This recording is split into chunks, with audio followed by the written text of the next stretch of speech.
Nueva sesión.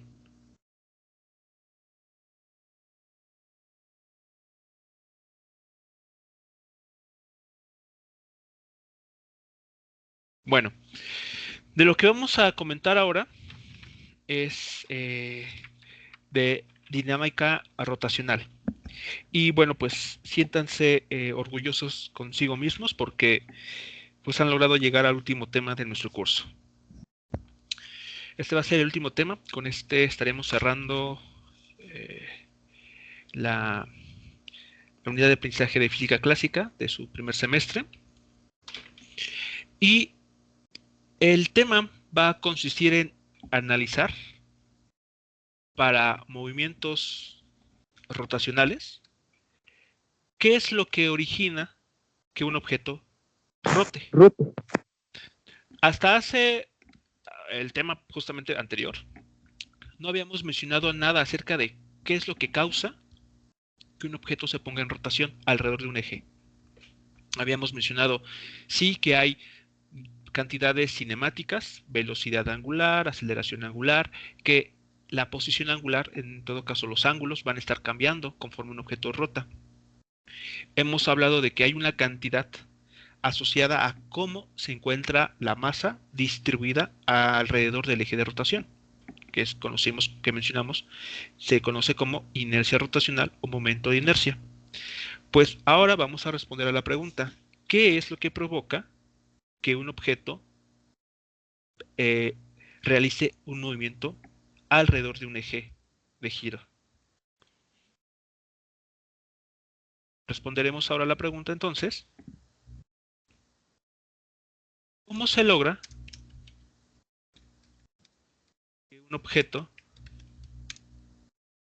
gire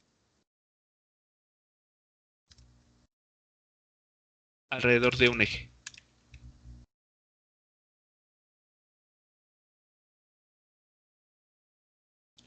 Para responder esta pregunta de la forma más natural posible, pensemos en la siguiente situación. Consideren ustedes un objeto, un sólido rígido, que se desea que comience a girar alrededor de un eje que pasa por este punto que estoy aquí dibujando en color azul. Este es el eje de rotación. Queremos que este sea el punto alrededor del cual comience a girar. Lo voy a llamar O.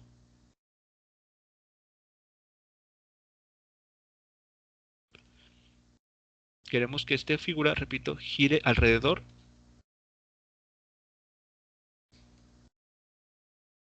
de este punto. ¿Cómo lograrían eso?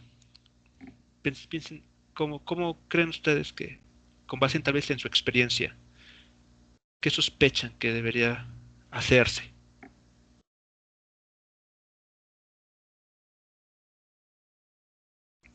Inicialmente el objeto está quieto.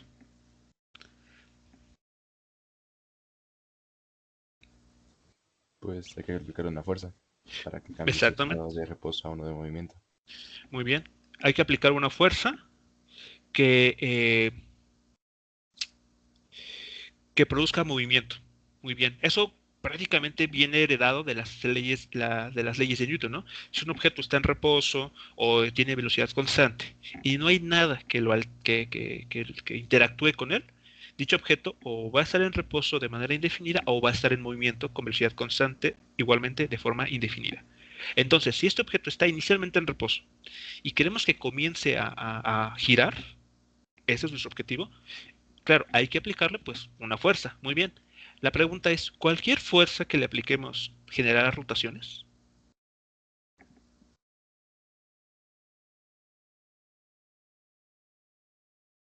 Esa es una pregunta interesante, ¿no? Ya sabemos que tenemos que aplicar una fuerza. Muy bien. La pregunta ahora a resolver es, ¿cualquier fuerza o cómo tenemos que aplicar esa fuerza para ponerlo en rotación? Pensemos en este caso. Imaginen que la fuerza que se nos ocurre aplicar actúa de esta manera. La voy a llamar F1. Tenemos la fuerza F1 que actúa como lo está indicando este vector. Así. ¿Creen que produzca alguna rotación?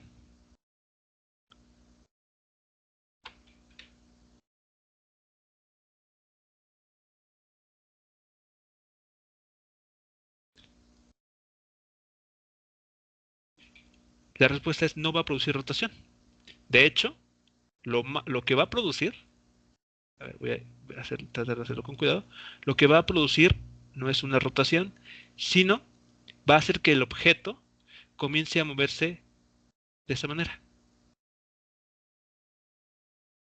Una traslación, no una rotación.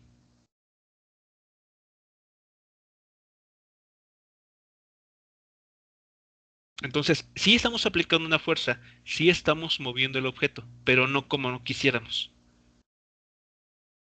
Es decir, alrededor de ese punto fijo, alrededor de ese eje. Pensemos ahora, a ver, alguien más dice, bueno, esa fuerza no funciona, apliquemos alguna otra. Tal vez podría suceder, ¿qué tal si aplicamos una fuerza así?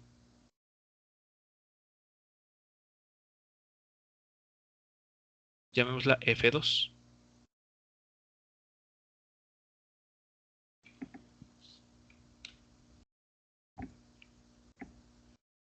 ¿Producirá rotación? No. Tampoco.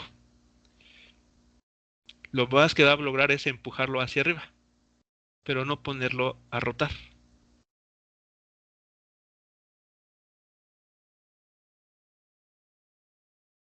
¿Alguien ya se le ocurrió cómo poder aplicar la fuerza por alguna fuerza?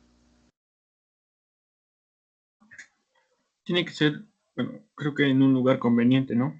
Claro. Para ¿Cuál que sería? eso permita Ajá, que pueda girar sobre el eje. así es. Piensen eso como una puerta. Piensen que este objeto, ahora imaginen que es un rectángulo y es como tal, como una puerta. Estas fuerzas que están actuando, ¿en qué punto lo están haciendo? ¿Dónde se están aplicando? Justo en el eje de rotación. Si lo notan, están aplicándose. Aquí lo regreso. Si extendemos su línea de, si extendemos la dirección de estos vectores,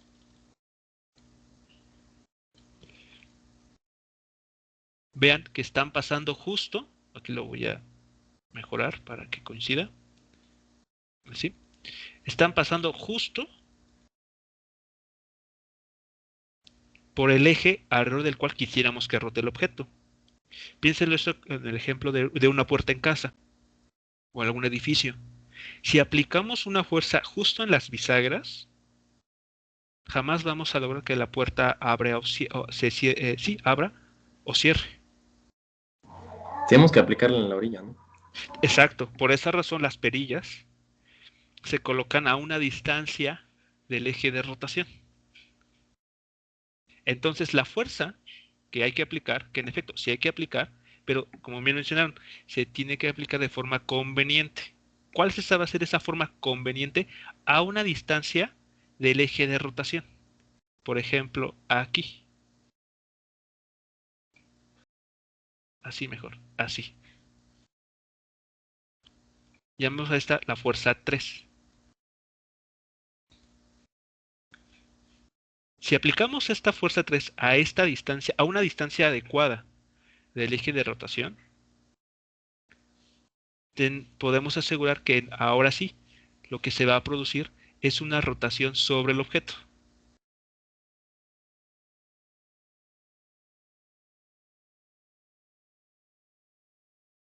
¿Qué otra posibilidad tenemos?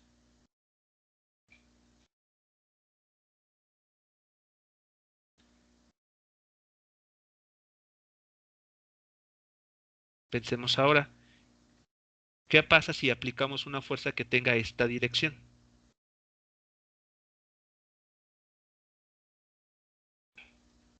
¿Hacia dónde se moverá el objeto?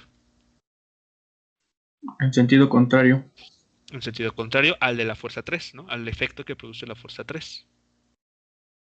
Entonces, la fuerza 3 ¿Produce rotación? Sí. A ver aquí, perdón, quito esto. La fuerza 3 produce una rotación, en efecto. Pero ¿qué sentido tiene ese giro? Que contrario a las manecillas del reloj. Correcto, contrario a las manecillas del reloj. Por su parte, la fuerza 4, Al- en dirección de las manecillas del reloj. exactamente. Entonces, conclusión. A ver, creo que aquí ya hemos logrado obtener al menos dos conclusiones. Primero, ¿cómo vamos a producir una rotación sobre un objeto alrededor de un eje determinado? Pues aplicándole la fuerza a uno de sus extremos. Aplicando la fuerza.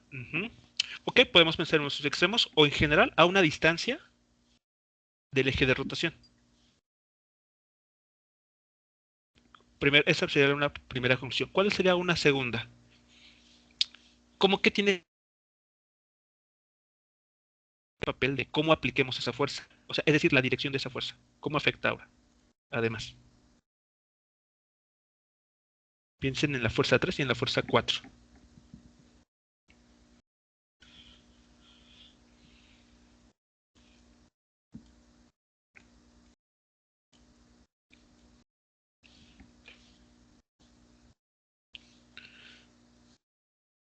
¿Afecta la dirección, afecta a la rotación, la dirección en la que se aplica la fuerza? Sí. Así es, ¿no?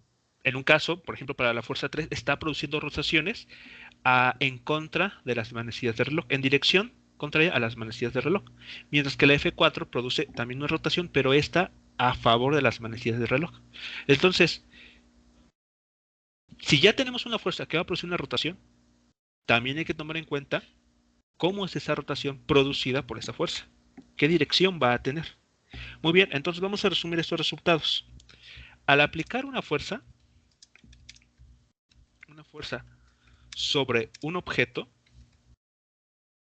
se pueden generar dos tipos de movimiento, como ya vimos en los ejemplos. Dos tipos de movimiento: traslacional o rotacional.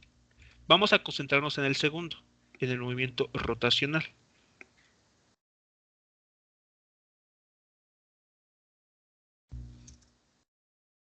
Para producir un movimiento rotacional alrededor, alrededor de un eje o punto fijo, la fuerza debe aplicarse a una distancia que vamos a llamar d, a una distancia d del eje de rotación. Ya vimos que si por el contrario la fuerza se aplica justo en el punto de rotación, el punto fijo, que bueno, aquí voy a llamarlo O también, pero estaríamos produciendo en todo caso un movimiento de traslación, más no de rotación. Por lo tanto, es muy importante tener en cuenta esto que estamos comentando. La fuerza debe aplicarse a una distancia d del eje de rotación. Además,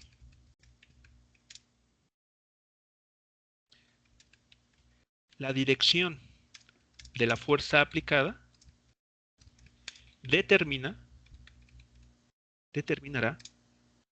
la dirección de la rotación.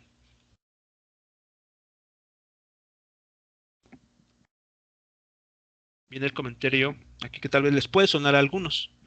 A la distancia de, a la distancia de se le conoce como brazo de palanca. No sé si han ustedes escuchado ese término.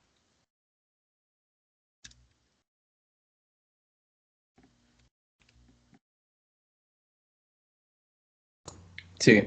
¿Sí? Generalmente ¿en dónde? ¿Cuándo tal vez lo han escuchado?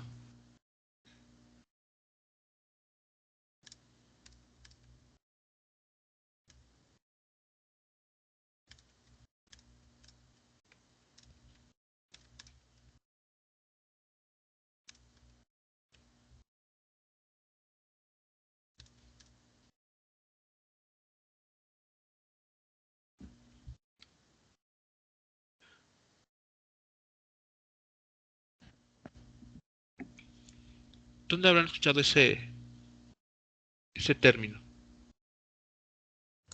Es en las... Como cuando estás apretando algo, ¿no? Una tuerca, Ajá, ajá. un anillo. Dicen, haz palanca, brazo de palanca. Y pues Brazo ahí. de palanca, ajá. ¿Algún otro lugar? A ver, por ejemplo, cuando se aprieta una, sí, sí. De hecho, aplica. Si lo piensan con cuidado, atornillar o quitar una tuerca, estamos aplicando una rotación. Estamos haciendo girar la pieza. ¿En dónde más? Tal vez ¿cómo se llaman? Todos conocen pues las palancas, ¿no? Los secciones o piezas, no sé, de madera o de metal muy largas, ocupadas para levantar algunos objetos, ¿no? Funciona como palancas, un punto de apoyo o fulcro para mover objetos. Pues el funcionamiento detrás de esos instrumentos es justamente lo que estamos revisando en este momento.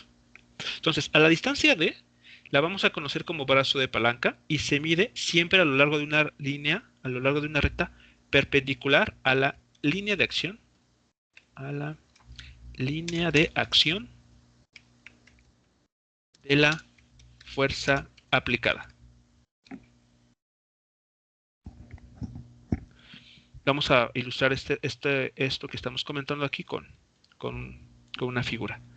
Bueno, entonces eso es lo que estamos encontrando. Cuando aplicamos una fuerza, podemos tener dos tipos de movimiento. Entonces hay que tener mucho cuidado. Si queremos un movimiento totalmente de traslación, vamos a tener que aplicar la fuerza. Generalmente lo hacemos sobre el centro de masa. Pero si no queremos que se produzca una traslación, sino por el contrario una rotación, la forma en que tenemos que aplicar la fuerza tiene que ser la adecuada. Y la manera de hacerlo es de la siguiente forma. Voy a retomar entonces la figura que tenemos.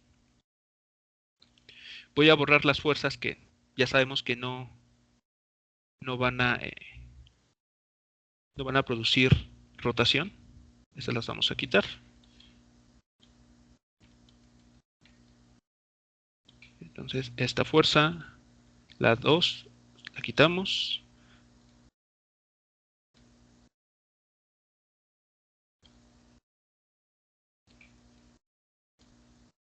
Y vamos a concentrarnos en la fuerza 3, por ejemplo. Vamos a analizar esa fuerza 3. Aquí tenemos el punto O, que denota dónde estamos, alrededor de qué punto estamos realizando la rotación. La fuerza 4 la eliminamos. Bueno, ¿cómo construimos ese llamado brazo de palanca que nos permite obtener la rotación? Ese brazo de palanca está ligado justamente con ese movimiento rotacional. Bueno, nos dice aquí, la distancia D se conoce como brazo de palanca y se mide a lo largo de una recta perpendicular a la línea de acción de la fuerza aplicada. ¿A qué vamos a llamar línea de acción? Bueno, a la prolongación del vector. El vector F3, del de la fuerza, está aplicado de esta forma, pero vamos a prolongarlo.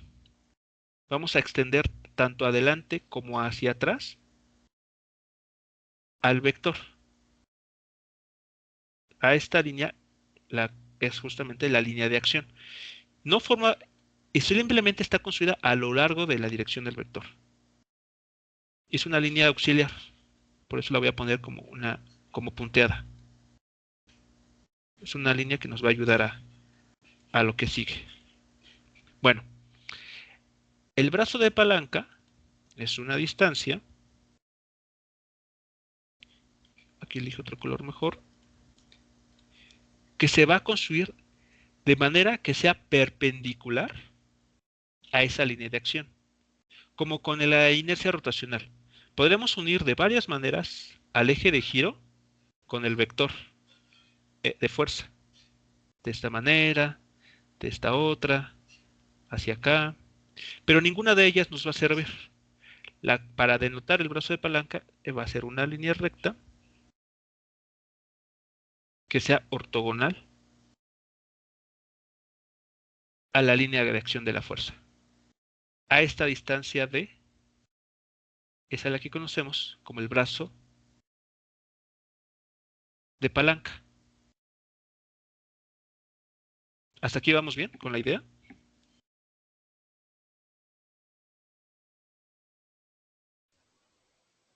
Sí, profe. ¿Sí? Es así como vamos a construir el brazo de palanca. Ahora, debe también quedar claro, o incluso uno puede construirlo, existe un vector aquí de posición que va del origen, bueno, del eje de giro, el eje de rotación, al punto al punto físico en el que se está aplicando la fuerza. Vean, la fuerza está siendo aplicada en este punto. Que voy a intentar aquí marcar de alguna manera.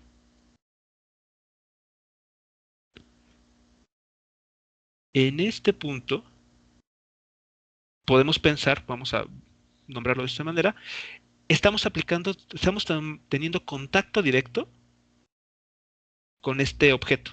Ahí estamos aplicando la fuerza. Ese es el punto de contacto. Por lo tanto, podemos construir un vector, vamos a llamarlo R,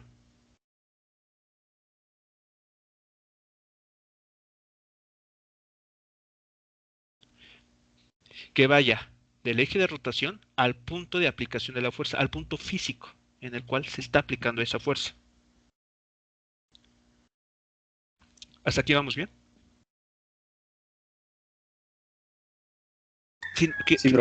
Quiero que noten la diferencia entre lo que estamos llamando el brazo de palanca y el vector R. Ambos están dirigidos desde el eje de rotación a la línea de acción de la fuerza que se está aplicando. ¿Cuál es la diferencia? Que el brazo de palanca se construye a lo largo de una línea perpendicular a la línea de acción, mientras que el vector R va también del eje de rotación, pero al punto de aplicación de la fuerza sobre el objeto.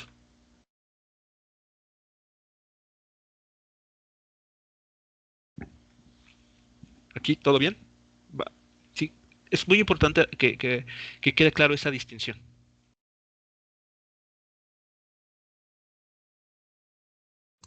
Sí, profe, todo bien. Bueno, vamos a hacer otra construcción además. Noten ustedes que entre la dirección del vector F, bueno, aquí voy a llamarlo F, y el vector R, hay un ángulo.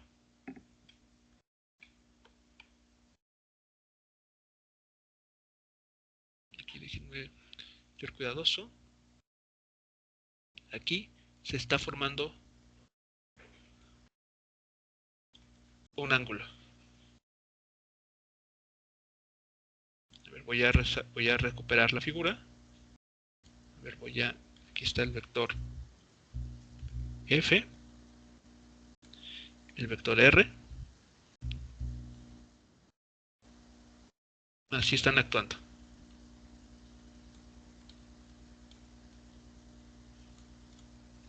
¿Sí estamos bien? Así es como estarían actuando estos dos vectores.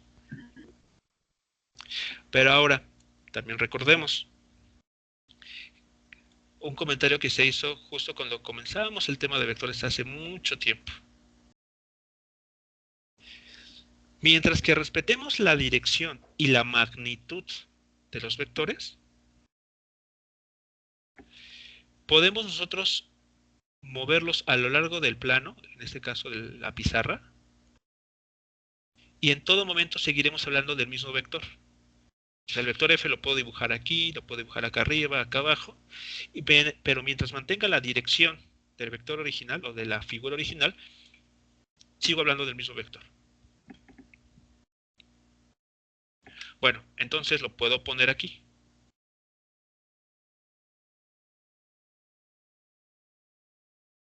Aquí, perdón, aquí lo moví. Ahí está. Entonces lo puedo desplazar para que coincida con el punto de inicio del vector R, el que está en azul.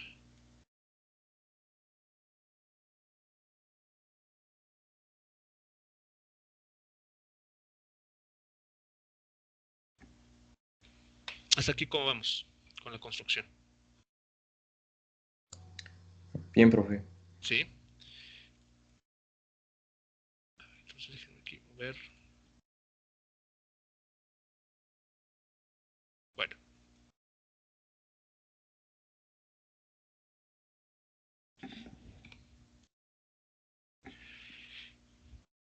Entonces, el ángulo que se está formando aquí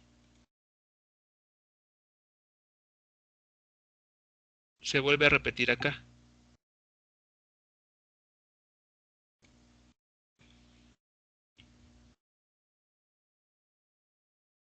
A ver, traten de ver la figura, compárenla una con la otra.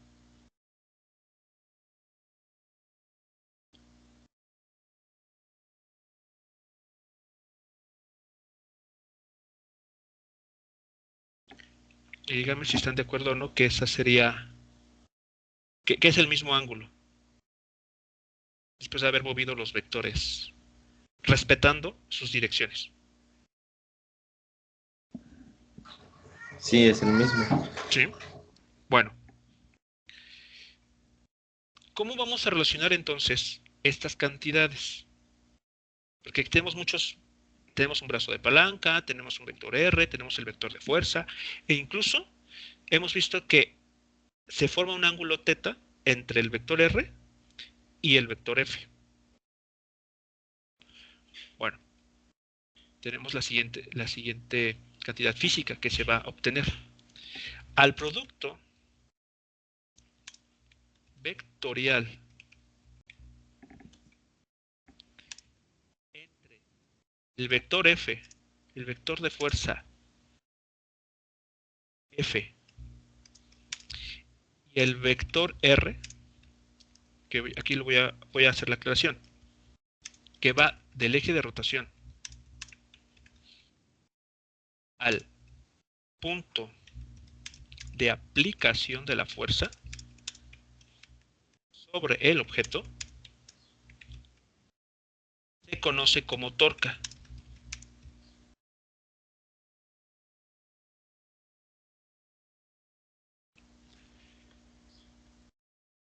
Y la vamos a denotar con la letra griega tau.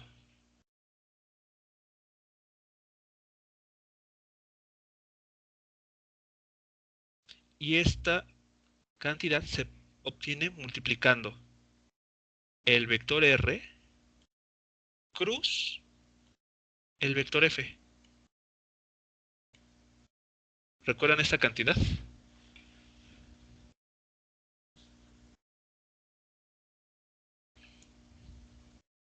¿Recuerdan cómo obtenerla?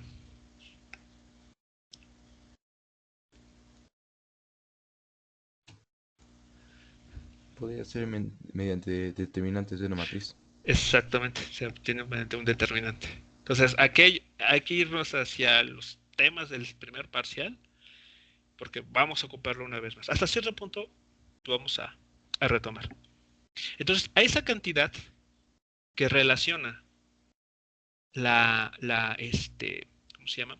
La fuerza que se está aplicando y la distancia que hay entre la aplicación de esa fuerza, o bueno, el vector que existe entre donde se está aplicando esa fuerza y el eje de rotación, se conoce como torca. La torca nos va a decir si hay o no si sobre un objeto hay o no la tendencia de producir una rotación. Esa va a ser su interpretación física. Si la torca vale 0, significa que que no vamos a producir o no existe la tendencia de generar una rotación. ¿De qué depende la torca? Como pueden darse cuenta. ¿De qué va a depender?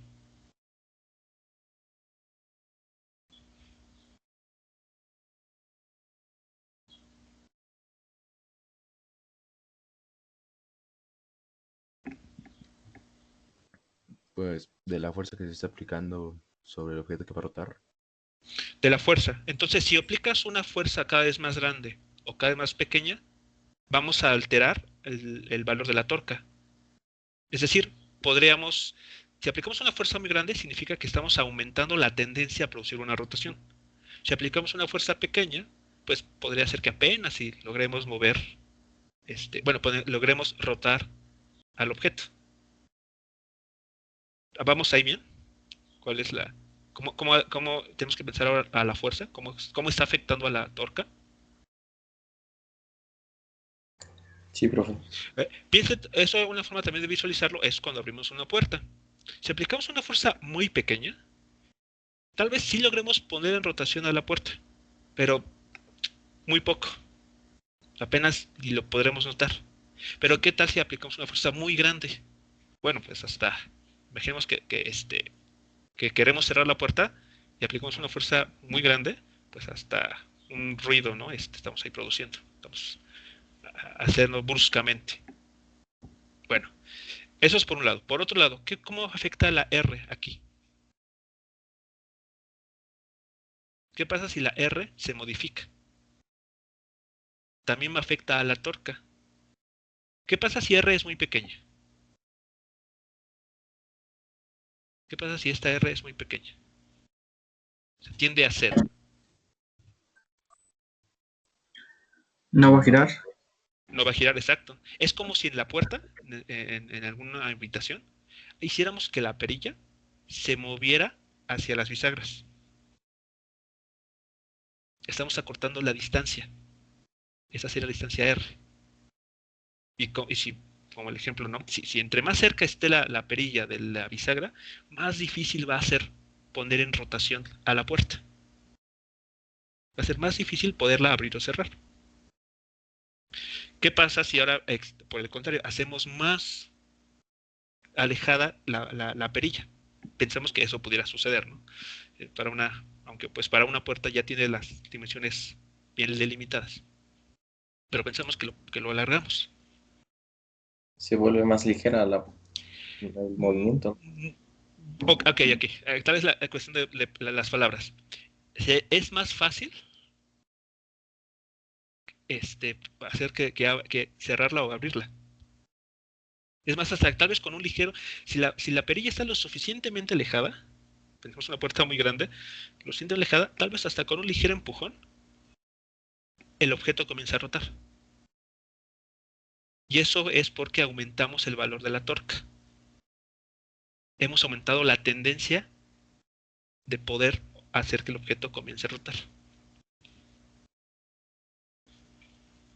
En las palancas, en esos objetos que mencionábamos hace unos instantes, tenemos el punto de apoyo,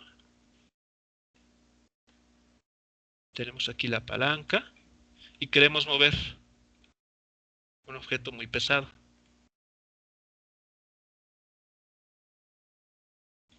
O como en el sube y baja, si alguna vez lo han llegaron a jugar en él.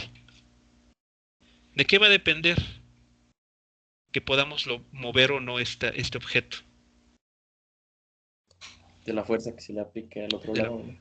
exacto. Uno, de la fuerza que apliquemos. ¿Y qué más? Y la distancia en la que se encuentra el punto de equilibrio, por decirlo de esta Eh, manera. exactamente. ¿Qué tan alejado estemos del fulcro? Porque notemos, el fulcro funciona como el eje de rotación. La barra esta va a girar alrededor de este punto.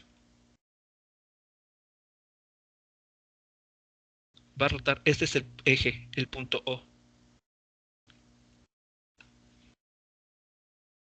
Si la barra es lo suficientemente larga y resistente además, posiblemente con una fuerza muy pequeña podamos levantar ese objeto. Por el contrario, si la barra se acorta, si estamos más cerca del fulcro, necesitaremos una fuerza más grande que este caso ilustrado si queremos mover ese objeto. Ahí ilustrado en color blanco. Ese es el secreto con la torca. Depende de la fuerza que se aplique y de la distancia a la cual se esté aplicando esa fuerza.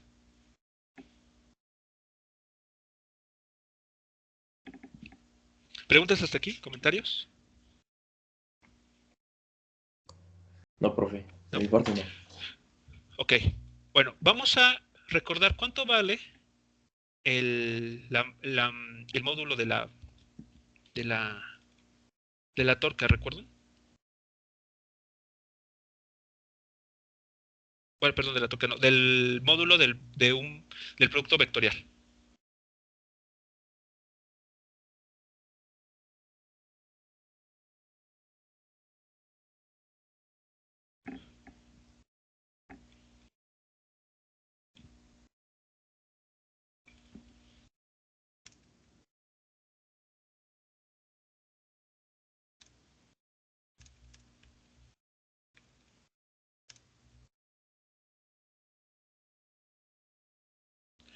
Bueno, el módulo es cuestión nada más de recordar, pero aquí lo vamos a tomar como si ya lo recordaran, ¿no? El módulo de la torca va a ser igual a R, vean, R, el largo del vector, por F, por el seno del ángulo que hay entre ellos. ¿Cuánto vale el ángulo entre estos dos vectores? Teta. Bueno, si somos muy estrictos, muy estrictos, será 180 menos teta, ¿no? Ah, bueno, sí. ¿Sí? Ok, bueno. Entonces sería seno de 180 menos teta. Si están todos de acuerdo, esto sería de la figura que tenemos ahí, justo en el extremo superior izquierdo.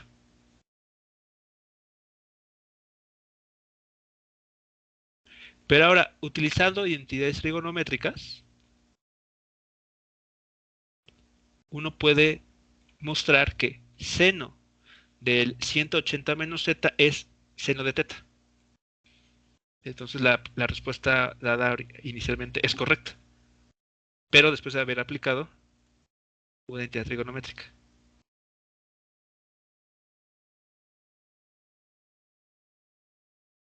Seno de teta. Ese es el modo de la torca.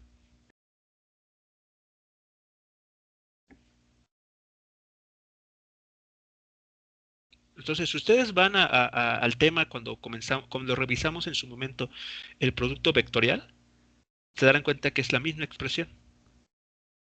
El módulo del primer vector por el módulo del segundo por el seno del ángulo que hay entre ellos.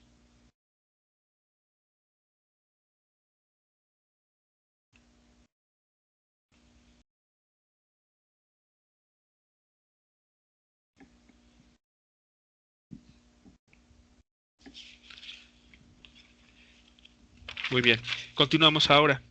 Notemos ahora lo siguiente. En la figura, ¿existe alguna relación entre la línea D y el módulo del vector R?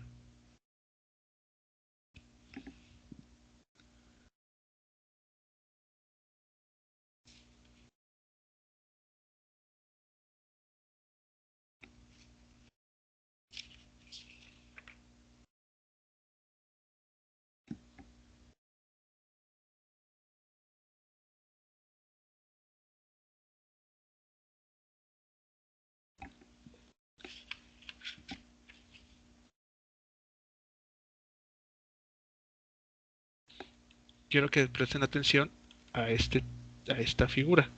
A ver qué se forma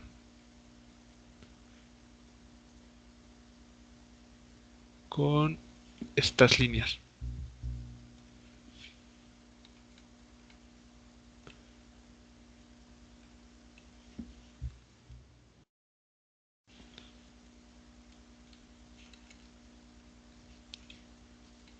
A ver, presten atención a esta figura. ¿Hay alguna relación entre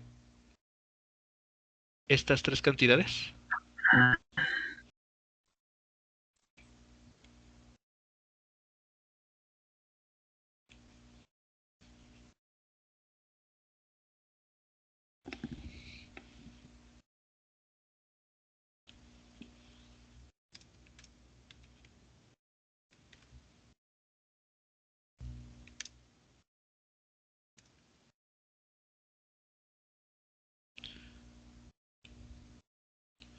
A ver, les escribo la relación. Ahí podemos concluir que D es igual a R por el seno de teta. Un poquito de trigonometría.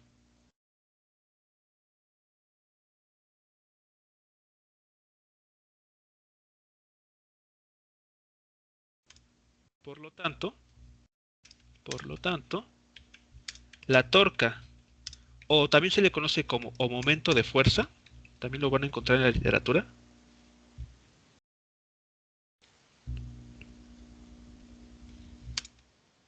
también se expresa como, se puede expresar simplemente como, bueno, perdón, el módulo. El módulo de la torca o momento de inercia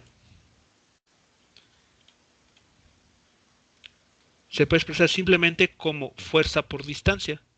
De hecho, a veces uno así lo escucha mencionar.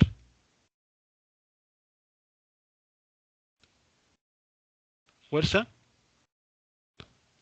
por distancia. Mucho cuidado, no es el trabajo mecánico, porque podrían pensar que suena como trabajo mecánico. Fuerza por distancia. Y de hecho sus unidades son muy parecidas, no son joules, son los newton por metro. Así. No, no escrito como joule, sino newton metro. Esa es la unidad de la torca o momento de fuerza.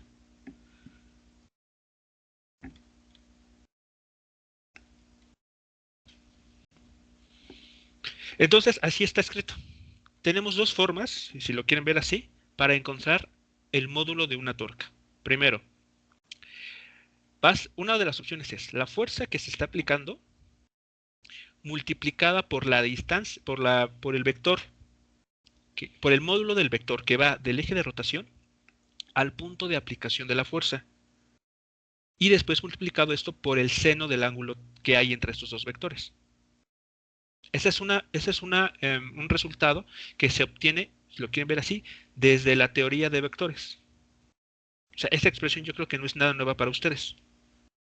Solamente la estamos ajustando a este problema, a esta situación. Otra forma de encontrar el módulo de la torca es la fuerza que estamos aplicando multiplicado por el brazo de palanca, teniendo cuidado que el brazo de palanca se tiene que construir, como lo comentamos aquí, a lo largo de una dirección, de una recta que sea ortogonal a la línea de acción de la fuerza.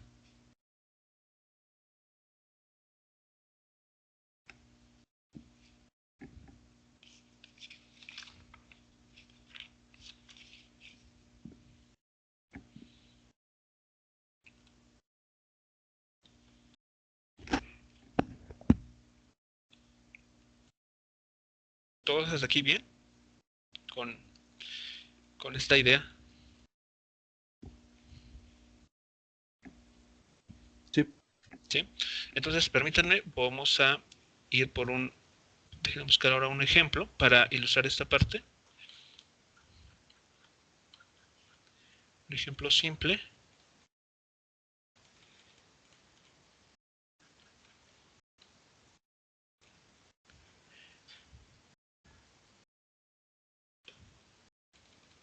Bueno, les comento también, este tema está relacionado íntimamente con las llamadas condiciones de equilibrio.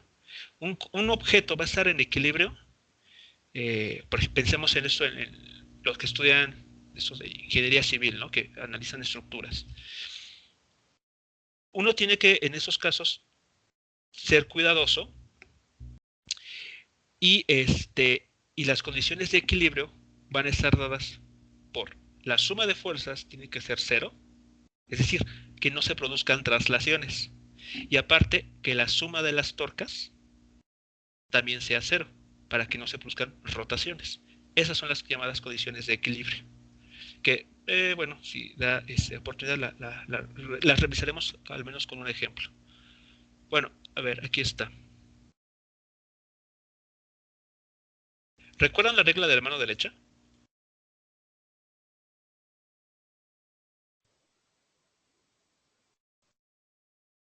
Sí, sí.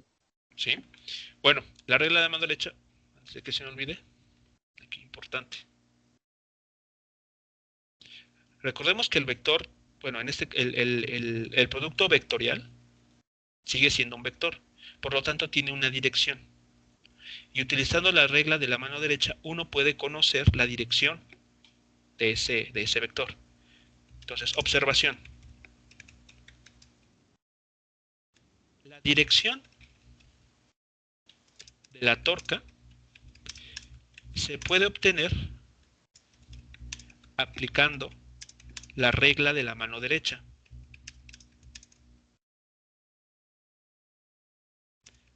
Además, la torca, si la torca tiene una dirección positiva,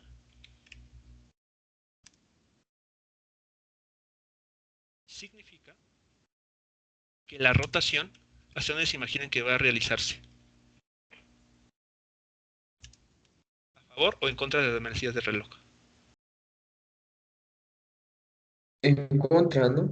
Exactamente, en contra de las manecillas del reloj. Ahí está la conexión entre el signo de la torca y el cómo produzcamos las rotaciones. Si la torca, por su parte, tiene una dirección negativa, quiere decir que las rotaciones van a ser a favor de las manecillas del reloj.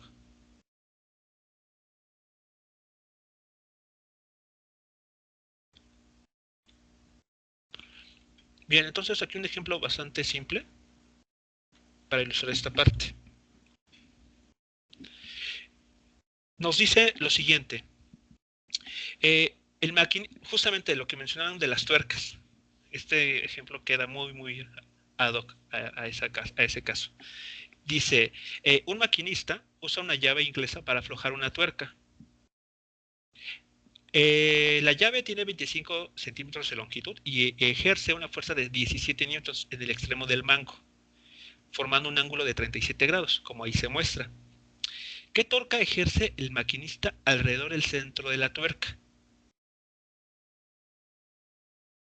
Vamos a responder primero esa la primera pregunta.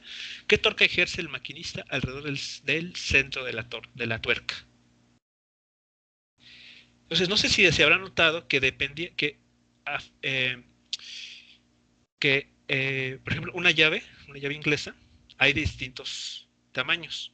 Y dependiendo del tamaño, es más o menos difícil producir, ajustar, ¿no? O apretar una tuerca. O por el contrario, liberarla. Una vez más, la torca. El brazo de palanca se incrementa o se disminuye.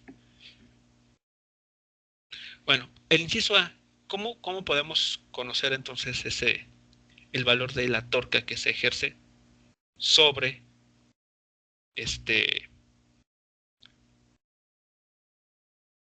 sobre esta tuerca?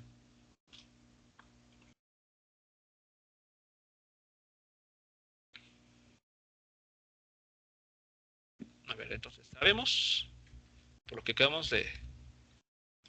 sabemos que el módulo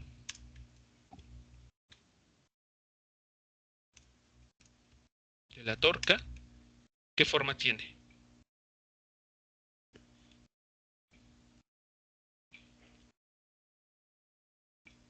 Tau igual a R por F por el seno del ángulo teta.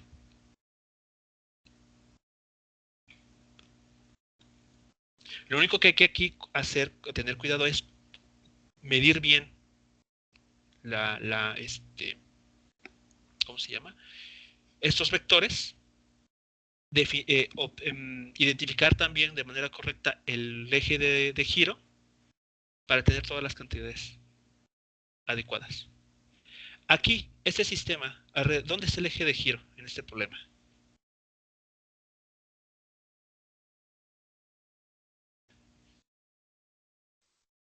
En el centro de la tuerca, ¿no? En el centro de la tuerca. Perfecto. Entonces, aquí ese punto es el 0, el O. ¿Qué sentido va a tener la torca? Vamos a obtenerlo del siguiente modo. Vean, si este es el punto, el eje de rotación, pensemos en la tuerca, el vector R va a ir del punto del eje de rotación al punto en el que se está aplicando la fuerza. Esa línea es el vector R.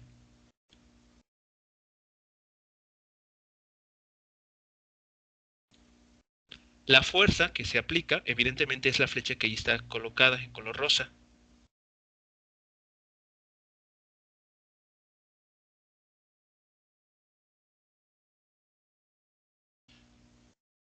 Por lo tanto, ¿cuánto vale la torca?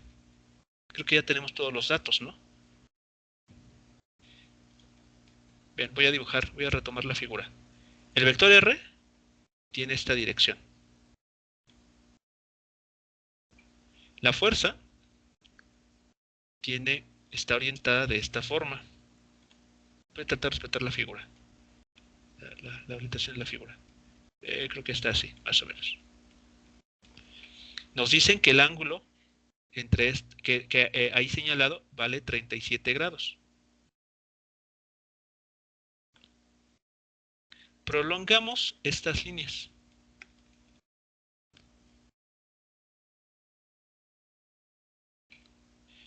Y a ver si están de acuerdo conmigo. Si movemos este vector R, respetando su dirección, su inclinación, ¿no? Su módulo, de esta manera, el ángulo que se forma es este, entre los vectores.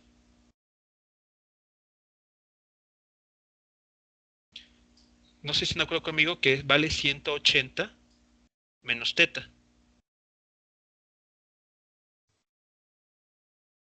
Sí, sí. Ok, bueno. Entonces, si ustedes obtienen, regreso el vector a su posición original, si aplican identidades trigonométricas, encontrarán que el seno de 180 menos teta, ¿cómo se relaciona con el seno de teta? Son iguales. Son iguales, exactamente. Pues aquí es un poquito de trigonometría. 180 menos teta.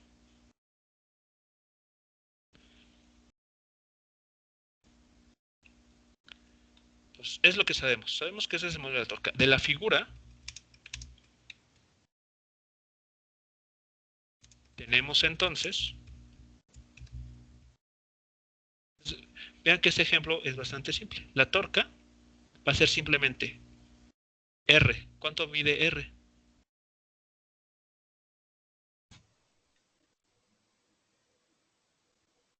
En metros, .25 metros. 0.25 metros. Muy bien, vamos a escribirlo en metros. 0.25 metros.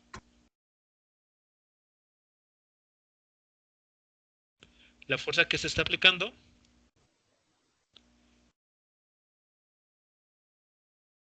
17 newtons.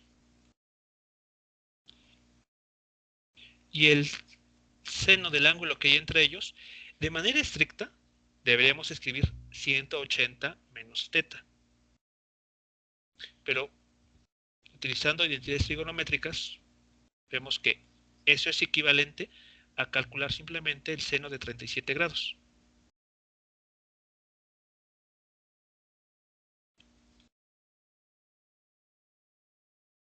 Es exactamente igual al seno de 37 grados. Por lo tanto, ¿cuánto vale la torca en este caso?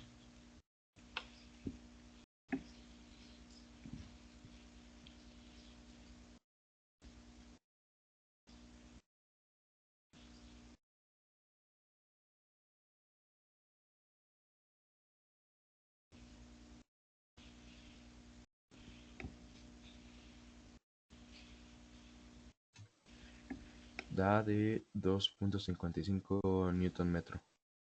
2.55 newton metro. Esa es la unidad, newton metro, así como se dejaría. Ahora, ¿qué signo tiene esta torca? ¿Cuál es la tendencia que va a producir? ¿Rotaciones a favor o en contra de las manecillas del reloj? En contra. ¿En contra Ah, o a favor? en contra, ¿no? A ver, recuerdan, hay que aplicar la regla de la mano derecha. Voy a copiar el vector otra vez. La siguiente construcción es solamente para la regla de mano derecha. De las manos del reloj. A ver, la torca es vectorialmente es R cruz F. ¿Cómo se aplica la regla de la mano derecha? ¿Cómo hay que colocar nuestros dedos? Hacia arriba.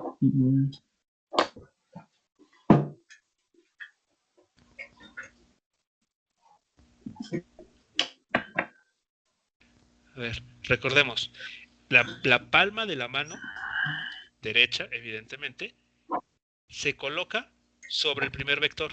Colóquenlo en la pantalla sobre el primer vector. Y cierren su puño en la dirección del segundo vector, es decir, hacia el vector en color rojo.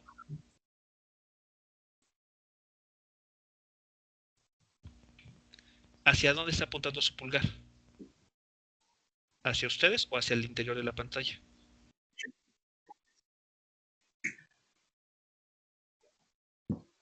A nosotros.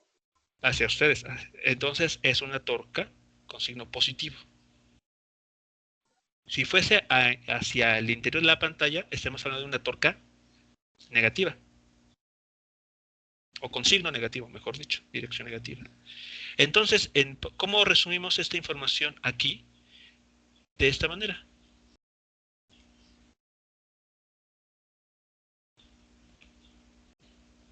Noten que esta figura que acabo de dibujar, esa flecha en amarillo, está siguiendo el cómo ustedes debieron haber movido sus dedos para cerrar su puño. ¿Sí estamos de acuerdo?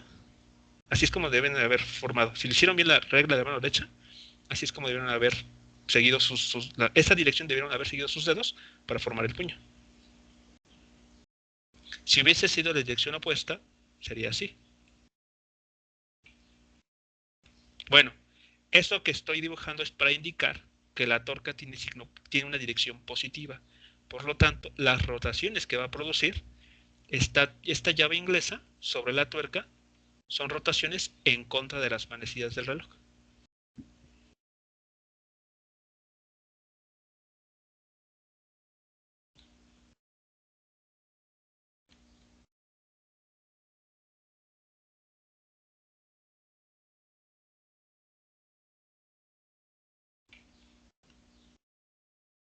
Sí, este resultado, utilizando solo la regla de mano derecha, es claro. Van a estar ocupando la regla de mano derecha varias veces. Entonces hay que irse familiarizando con ella.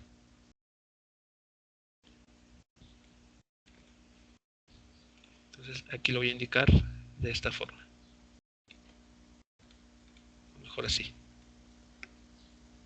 El giro es positivo en contra de las manecillas del reloj.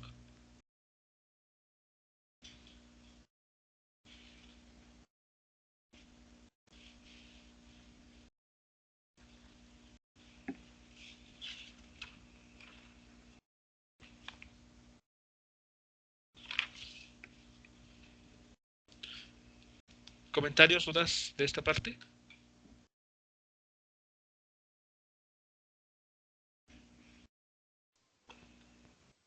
No. No. Ok. Bueno, entonces, a ver qué hemos visto. Okay. Bueno,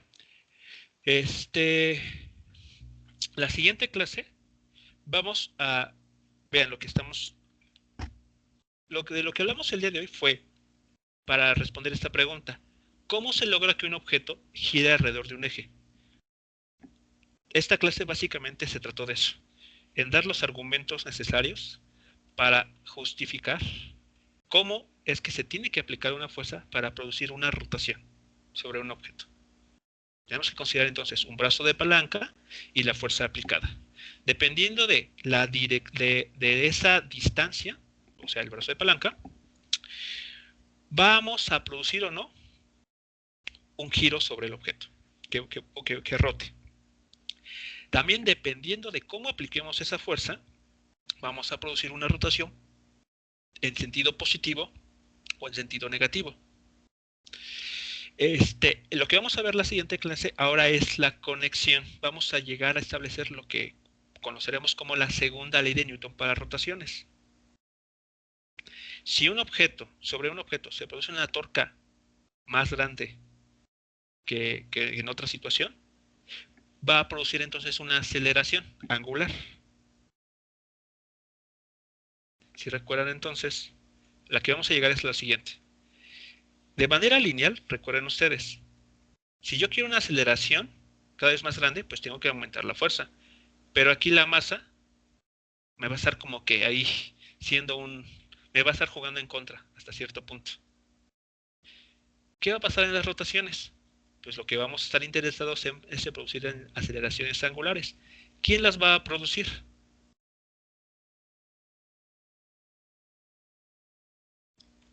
Las torcas.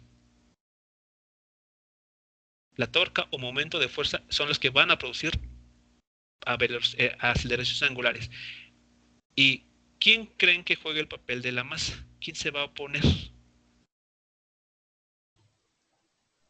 La inercia rotacional. La inercia rotacional. Y, exactamente. Ese va a ser el papel de la I. Ahora, por eso llevamos 2 clases hablando de inercia rotacional, porque así va a entrar en juego. Va a ser como el que va a favorecer o va a perjudicar el que se produzcan o no rotaciones. Cuando se aplican torcas sobre un objeto para producir rotaciones. Bueno, muchachos, pues entonces eso lo veremos la siguiente clase. La sesión la terminamos en este punto para no cargarlos de mucha información. Entonces, al final lo único que quiero que se vean con esta sesión es cómo es que logramos, a través de una fuerza, producir rotaciones. Eso es el final del mensaje de esta sesión. Nos estamos escuchando entonces el siguiente lunes, y ya en la siguiente semana estaremos en la semana final de nuestro curso. Ya estaremos acabando. Sale, profe. Hasta luego, muchachos. Excelente día y excelente fin de semana también. Gracias, igual. Hasta luego. Hasta luego, profe.